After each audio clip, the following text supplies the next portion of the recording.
Hello, welcome to my channel, and today we're back with another video with our special guest. I'm a mainstay, and it's windy out. I figured I'd do that disclaimer instead of putting it in as a title. But hi, I'm back.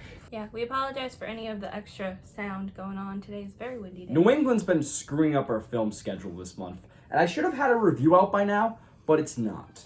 Because everything is either raining, snowing, or just flat out windy. And I hate my life because it really messes up my schedule that I promised I'd go back to. So you know, it's just how it goes. What are we doing today? Do you know what we're doing today? No. She kind of dragged me in here and I don't know what the hell's going on. Benson has no idea what we're filming today because I purposely kept him unaware of it.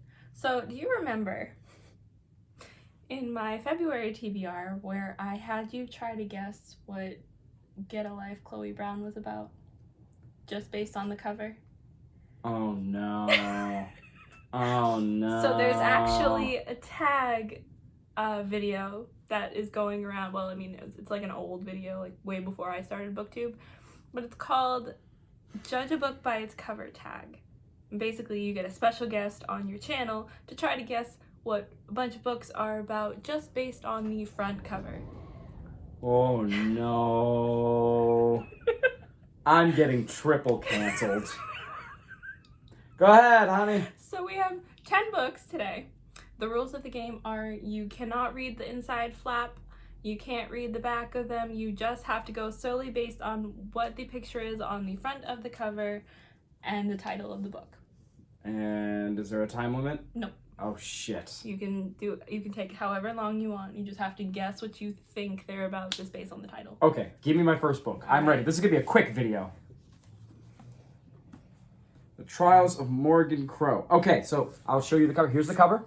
Here is the cover for y'all to see. This is by Jessica Townsend, I believe it is. These look like magical kids. Mary Poppins style. I don't know why. I don't know. But it looks like they're going to execute some guy named Morgan Crow who's like crimes against magic humanity. I don't know. There's a giant cat on here for some fucking reason. I don't know, right here. If you can see. Giant pussy. I don't know what context. Is he Morgan Crow? Is that Morgan Crow? No. That's not? No. Who the hell is he? I can't. What the hell? They have to like, is he guilty or not? I think it's like, okay, here we go. 3 magical kids at a magical university know this guy Morgan Crow, and they're going to determine if he's guilty or not for crimes against magic. How did I do? Well, you got the magical kids right. Well, I mean, yeah. And the magical, it's not really a magical school, more of a magical academy. Same fucking difference. And Morgan Crow is a girl. Oops. This is Morgan Crow. Wait, they put her on the cover? Yes, she's on the cover. What? This follows Morgan Crow, who is a cursed child. Oh. Yes. Okay. So she is set to die. I think it's on her 11th birthday. Die? Yes, all cursed children are set to die on their 11th birthday. Okay. But right before her 11th birthday, she gets whisked away to Nevermore by this guy named Jupiter, and she has to compete in these trials so that she can actually stay in the city of Nevermore. I was close. Yeah, you did really well. I did not expect that. This is not going to go as well next time. Okay, this one... Ah! Bob? Yeah, this one's not a very well-known book. But this is by Nicholas Gannon. It's called Bob. So I'm going to assume Bob is that little creature on the... Kermit the Frog looking dude on the right. And basically, it's an imaginary friend. And they have to go through a whimsical... Is she dying of cancer? No. Is that how... Because that's how stories like this go. Imaginary friend, person's dying from cancer, imaginary friend's there till the end. That's just how these stories go. I'm sorry, it's just how it works. But, so... She's got something going on, like depression, or just her life sucks, or her parents are jerks. And she's trying to escape thanks to the help of her magical friend, Bob the Frog. I mean, Kermit the Bob. But... It's apparently they're gonna go on an adventure in a whimsical land. Something bad. Oh, it's bad. Something bad's gonna happen. Just you wait. Oh, he's scary. But I don't know. Is he like just they're experiencing the wonders of friendship and love, and maybe this lady will stop being so much of a bitch. How was that? Okay, so originally that's what I thought it was about, but actually when I read it, this is actually about Livy and obviously Bob. And she comes to visit her grandmother's house, who she hasn't come to visit since she was very, very little. And then when she finally comes back, she realizes there's this creature hiding in her grandmother's closet named Bob, who she doesn't remember at all. So they basically do go on this little mini adventure, trying to figure out who he is, where he came from, and why she doesn't remember him. Oh, magical friendship. I got it. But no cancer. Damn it! No cancer. I almost had it. Okay.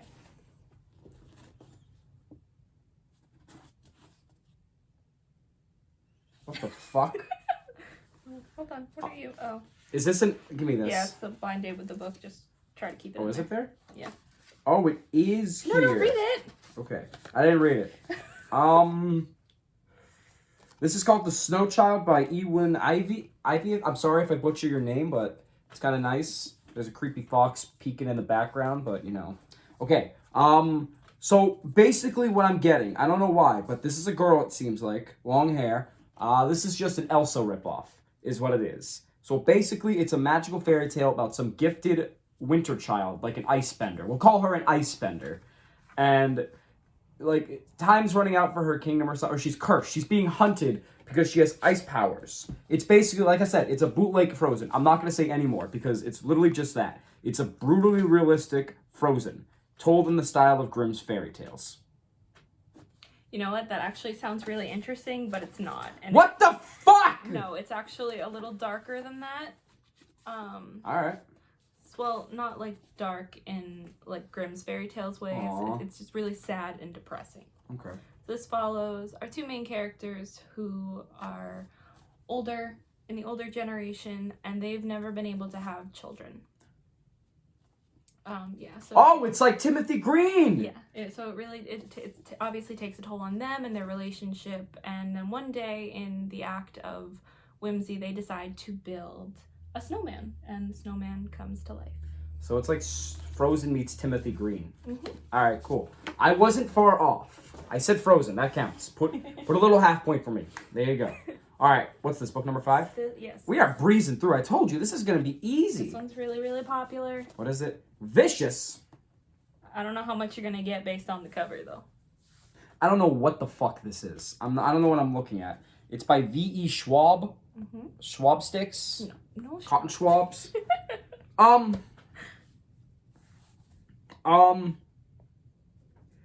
Yeah. It's a book. It's got characters. Do you want to take a whack at what you think it's about? It's a book with characters. There's a plot. Things happen. Mm-hmm. Someone's gonna die. Maybe. Okay, let's go off the bat. First instinct. So this guy is like a Neo-style murderer, okay? He's just a fucking murderer. And basically what he does, he goes around killing people for fun in what is called the Matrix, like the Matrix of this universe. He's vicious. That's where the title comes in. But he's being hunted finally, and one of his next targets he falls in love with. And that's how we find he starts to question everything that he is. And if he's vicious in bed or just a vicious neck snapper. I don't know which yet. But a long time ago in a galaxy far, far away in some various cities, according to this, Michael Turner was cursed. But I don't know what this book is about otherwise. It's just, he's vicious, he's a cold-blooded killer, and he stops his killing spree because of love. No. What's it about? This follows our two characters, Victor and Eli, who discover that you can get superpowers if you have a near-death experience. And so it follows their story on them trying to... Babe, can I have a fork? No. I'm going to stick my fork in the electric socket. So basically after they discover that, this takes place, I think it's in 2 alternate timelines. One where they're friends and they realize you can have near-death experiences and get superpowers.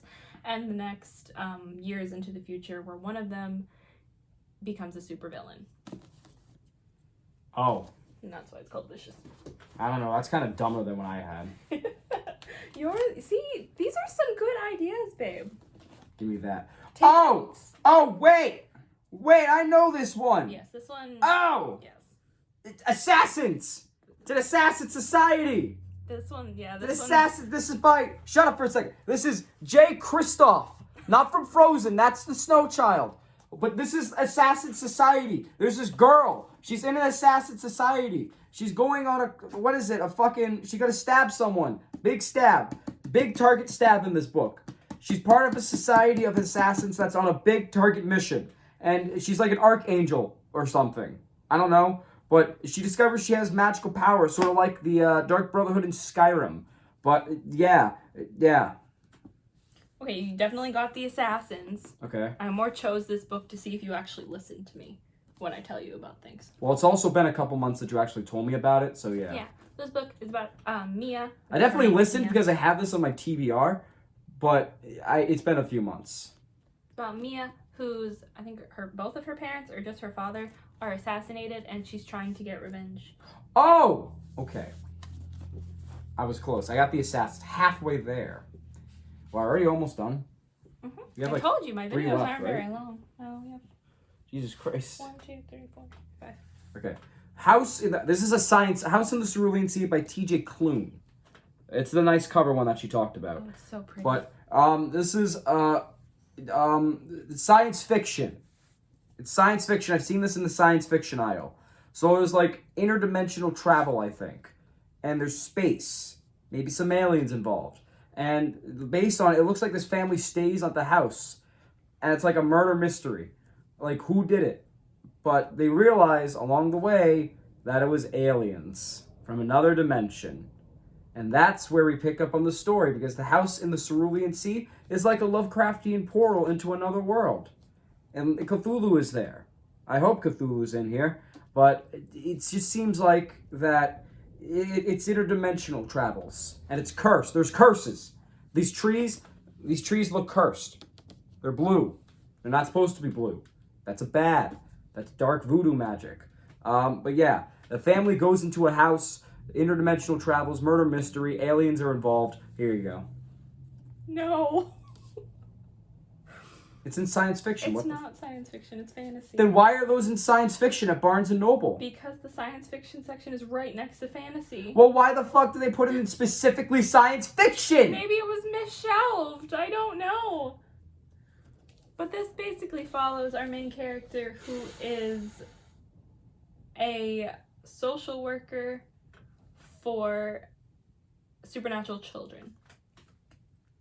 And he has to go to this house in the Cerulean Sea on a special mission, where he finds out that the house in the Cerulean Sea is meant for super dangerous supernatural children, including, I think, the son of the Antichrist. Oh, is it? Well, this is basically just X-Men Days of Futures Past.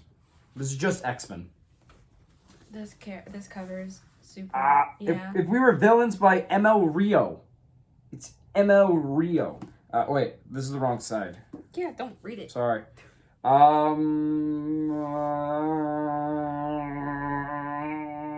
really shouldn't have picked this cover. We just had it sitting out, so I grabbed it. So, from what I'm getting, the vibes I'm getting, I feel like this is a book about feminism. Because, I don't know.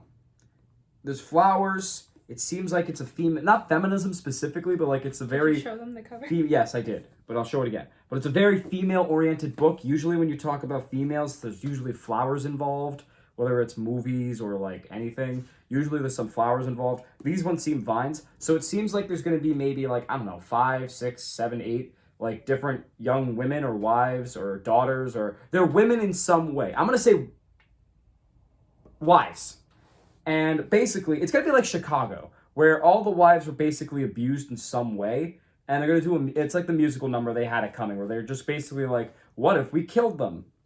It's going to be like that. And it's like, what if we kill them? What are we going to do? And they're going to try to free each other and themselves. It's going to be like a lesbian love story at some point, I'm sure. There's going to be some lesbian couple, I'm sure. But either way, it's a book that's kind of like Chicago, that scene where They Had It Coming. And it's going to be the wives are going to try to kill the husbands because they're all dickheads. How'd I do? Well, you're right about the murder. Oh, okay. This follows, what's his name? Oliver, who was recently... I was wrong. Who was recently released from prison. Okay. For a murder he claims he did not commit. So we go back in time, and it has a lot of Shakespeare elements, because where the murder was committed, it's basically, I think it was just a camp where him and a bunch of other people are like aspiring actors, so they get together every summer to do a Shakespeare performance. So a murder occurs, he's the one that's pinned on it, so he's going back and telling his story of what really happened. Interesting. Okay. I was way off. But that's what you get when you have implemented symbolism. What's this one? The Library of the Unwritten. Wait! I know this. It's by A.J. Hackworth. There's a library in hell. It's basically, I'm reading the top 2 right now, it looks like. Law and Order Bibliophile Crime Unit. This book is so much fun. It's basically, they're in hell. There's a library of books that may or may not have been written already, or not, and some mysteries. And it's basically looking at solving these crimes through these books, in a way. Like these books are basically the unwritten stories of victims that were never solved. And it's solving the mysteries through these books in hell of these victims. Give me the... Not quite. Fuck. Definitely is a library in hell. Well, I mean, I just realized right before I did that it literally says from Hell's Library. Did it really? It says raise hell. Oh. I did not realize it said it from Hell's Library. Oops, I'm sorry. I did not realize it does. But we follow our Claire, who is the librarian of the library. Mm-hmm. And she has to try to keep everybody in line. And it's not quite that it's crimes that have been solved. It's just books that have never been written, no matter what the genre. Oh. Some may never be written. Some may have just been put down. But basically, she gets wind that a book character escaped one of their books and is going to confront their author. So she has to try to put a stop to that, and a bunch of hell ensues. See what I did there? Yeah. Okay. Sorry. I mean, not really, but sorry. Okay. Cinder. Wait! Marissa Meyer. I know this. It's a Cinderella retelling. Yes. There you go. That's it? That's it. That's it? That's it. Oh. Dystopian Cinderella telling. And instead of a glass slipper, she's like a cyborg, right? Yeah. Okay. There you go. And she falls in love with a human, I'm pretty sure. Yeah. Okay. So it's basically that. So it's the start of a series. Yes.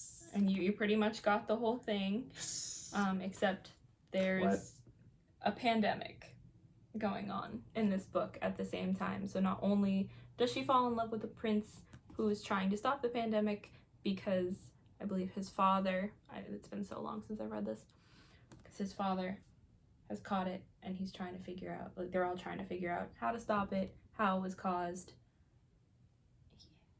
Okay, I wasn't far off. Last book, though.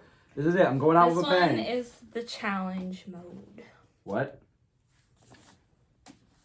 The Invisible Life of Addie LaRue. There's literally nothing on the cover that could tell you what it's about. V.E. Schwab wrote this one. Okay. Wait. So I feel like this is some forgotten bitch. No one knows about her. No one cares about her. Right? So, unless she's the Invisible Man's daughter, which is very unlikely. But based off my readings of symbolism and my film experience and my writing experience, this seems like it's a life about someone that no one gives a shit about. But it's kind of like a love story, I think, where someone does give a shit about her. Except that he's learning more about her fucked up life as they go. And maybe there's a reason why it's invisible after all. The end. You are so close. So this follows Addie LaRue. Uh-huh. Oh, hey, there it is on the back. He didn't read that before he looked at it, so don't worry. Yeah, I'm not that fast of a reader. So this follows Addie LaRue, who makes a deal with the devil so that she can live forever, but the consequences of that deal are that nobody remembers her. Anybody she meets will forget her almost instantly until the day she runs into someone who actually does remember her.